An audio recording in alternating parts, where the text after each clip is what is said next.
जी घटना घडलेली आहे याचा नीट विचार करा. परत सांगतोय, या महाराष्ट्रामध्ये अशी घटना का घडली याचा विचार कोणी केला आहे का? वास्तविक ज्या वेळेस 2003-04 ला काय ते जेम्स लेन प्रकरण घडलं, हे प्रकरण मला काही माहित नव्हतं, कारण त्या टायमाला मी मिलिटरीमध्ये होतो. 2008 ते 2009च्या वेळेस ज्या वेळेस मी पहिल्यांदा हे पुस्तक वाचलं श्रीमंत कोकाटेंचं, बाबा पुरंदरे हात जेम्स लेन, मी 8 दिवस झोपलो नव्हतो. 8 दिवस मी विचार करायला लागलो, या महाराष्ट्रामध्ये छत्रपती शिवाजी महाराजांचा इतक्या खालच्या पातळीवर जाऊन अपमान कसा काय होऊ शकतो? इतका प्रचंड बेचैन झालो मी. वास्तविक लहानपणापासून मला वारकरी संप्रदायाचा वारसा लाभलेला आहे. आमच्या घराण्यामध्येच वारकरी संप्रदायाचा वारसा लाभलेला आहे, परंतु वारकरी शिक्षण घेण्याचा संबंध आला नाही. नोकरीच्या निमित्ताने, वेगवेगळ्या निमित्ताने मध्ये खंड पडला आणि परत मी ही परंपरा समजून घेण्याचा प्रयत्न केला, तर ही इतकी भयानक अशी परंपरा आहे. आणि आज परत जेम्स लेन या कोरटकरच्या निमित्ताने आपल्या समोर उभा आहे.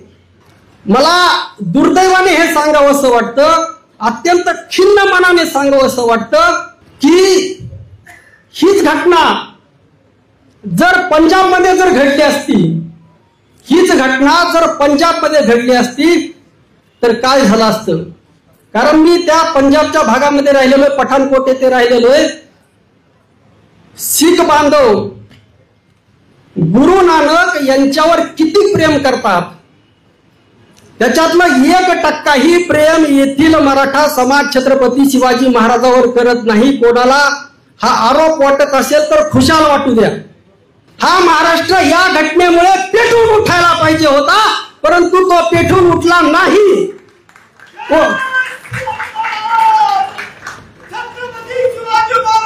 अरे कोरटकरचे शब्द, त्या कोरटकरने या छातीवर 1000 वेळा जरी घाव घातले असते कुऱ्हाडीने, येथे तलवार जरी माझ्या काळजामध्ये घुसवली असती, तरी जीव जाईपर्यंत देह हा कोसळला नसता, शरीर कोसळलं नसतं. परंतु त्याने जे शब्द वापरले आहेत ते शब्द एवढे भयानक आहेत. ही पहिली वेळ नाही, हा हजारो वर्षापासून हेच सुरू आहे.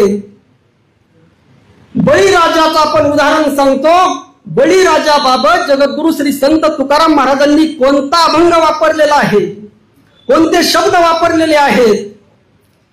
जगद्गुरु श्री संत तुकाराम महाराज म्हणतात, बळी सर्वस्व उदार जेने उभारिला कर. पहा बळीराजाविषयी काय म्हणतात तुकाराम महाराज, बळीराजा हा सर्वस्व उदार आहे. महाभारतामध्ये आपण कर्णाचं उदाहरण पाहिलेलं आहे. कर्ण हा उदार आहे, परंतु त्याच्याही पुढे जाऊन जगद्गुरु श्री संत तुकाराम महाराज म्हणतात, बळी हा सर्वस्व उदार आहे, सर्व अर्थाने उदार आहे. बळीराजाच्या दारामध्ये बटू वामन आलेला आहे आणि त्या वामनाला दान देण्यासाठी बळीराजाने हात वर केलेला आहे. आणि मग जगद्गुरु श्री संत तुकाराम महाराजांनी दुसऱ्या चरणामध्ये जे शब्द वापरलेले आहेत, करोनी कहार तो पाताळी घातला. कहार शब्द वापरलेला आहे. कहार म्हणजे जुलमाचा अतिरेक. तुम्ही बीड मध्ये संतोष देशमुख यांचं जे हत्याकांड पाहिलं, जे फोटो पाहिले, प्रत्येक आमच्या बीड जिल्ह्यामध्ये ते फोटो पाहून माता माऊली रडताना पाहिले, डोळ्यामध्ये अश्रू येत होते घळाघळा. इतका जुलमाचा अतिरेक झाला. तो कहार नावाचा शब्द जगद्गुरु श्री संत तुकाराम महाराजांनी बळीराजाच्या बाबतीत वापरलेला आहे. म्हणजे वामनाने बळीराजावर जुलमाचा अतिरेक केला आणि त्याला काय केलं, पाताळामध्ये घातलं. या भारताच्या भूमीमध्ये सगळ्यात पहिल्यांदा यशस्वीपणे या प्रवृत्तीला हरवण्याचं काम केवळ आणि केवळ तथागत गौतम बुद्धांनी केलेलं आहे. आणि गौतम बुद्धांना हे यश का आलं? कारण गौतम बुद्धांनी संघटन केलं. हाती न घेता तलवार, तुकडोजी महाराज म्हणतात, बुद्ध राज्य करी जगावर, कारण एक प्रचार आणि प्रसार. आज आपली संख्या एवढी आहे 85%. SC ST OBC मराठा येथील बहुजन समाज 85% आहे. पण काय आपले एवढे मोठे अहंकार आहेत, एवढ्या मोठ्या संघटना आहे, मी मोठा की तू मोठा. जसं किरणजी माने यांनी आता एक पोस्ट केली होती 4-5 दिवसापूर्वी की येथील आंबेडकरवादी समाज आणि छत्रपती शिवाजी महाराजांना मानणारा समाज, बाबासाहेबांना मानणारा समाज, या समाजाने एकत्र येणं ही आता काळाची गरज आहे.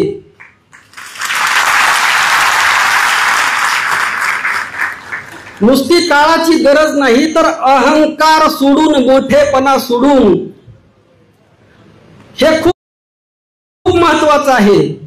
कार्यक्रमात याचं नाव घेतलं, त्याचं नाव नाही घेतलं, मी लहान तू लहान, म्हणजे आपापसातल्या मतभेदामुळे. आता बामसेफ संघटना असेल, काय झालं, कशामुळं? एकमेकाच्या अहंकारामुळे 3-13 झाली. आज सगळ्या चळवळी उद्ध्वस्त झालेल्या आहेत. संभाजी ब्रिगेड सुद्धा केवळ नावाला आहे, नावाला फक्त. मराठा सेवा संघ सुद्धा नावाला आहे. म्हणजे आपल्याकडे वेळ नाही असं नाही, प्रत्येकाकडे वेळ आहे. मी स्वतः शेतकरी आहे, एक अल्पभूधारक शेतकरी आहे, तरी सुद्धा मी 24 तास वेळ देत असतो. आमच्या बीड जिल्ह्यामध्ये 24 तास यावर काम करत आहे. प्रत्येक गावामध्ये जाऊन कीर्तनाच्या माध्यमातून हे विचार सांगत आहे. या कोरटकरने प्रभू रामचंद्राची बदनामी केली. आम्ही तुकाराम महाराजांचा राम समजून घेतला नाही. तुकाराम महाराजांचा राम खूप महत्वाचा आहे. तुकाराम महाराज म्हणतात, राम म्हणता वाट चाली यज्ञ पावला पावली. म्हणजे यज्ञ संस्कृतीला पर्याय देणारा राम, हा तुकाराम महाराजांचा राम आहे. आणि जगद्गुरु श्री संत तुकाराम महाराजांची मांडणी इतकी महत्वाची आहे. जर आपण ही तुकाराम महाराजांची जर मांडणी केली तर येथील या प्रस्थापित व्यवस्थेला अगदी सहजपणे हरवू शकतो.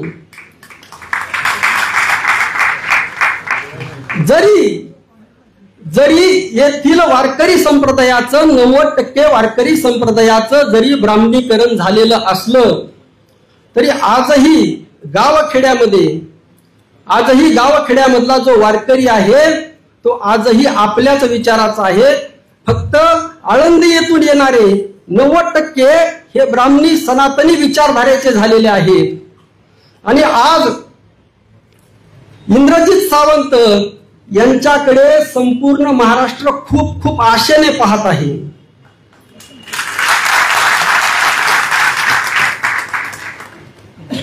छत्रपती शिवाजी महाराजांचे सरदार कसे असायचे हे आपण पाहिलं नाही, परंतु आज तुम्ही पाहून घ्या छत्रपती शिवाजी महाराजांचा सरदार कसा असतो. तुम्हाला इंद्रजित सावंत यांच्या रूपामध्ये पाहायला दिसेल. आज आमचे 100 कीर्तनकार एकीकडे आणि आमचे एकटे किरण माने एकीकडे.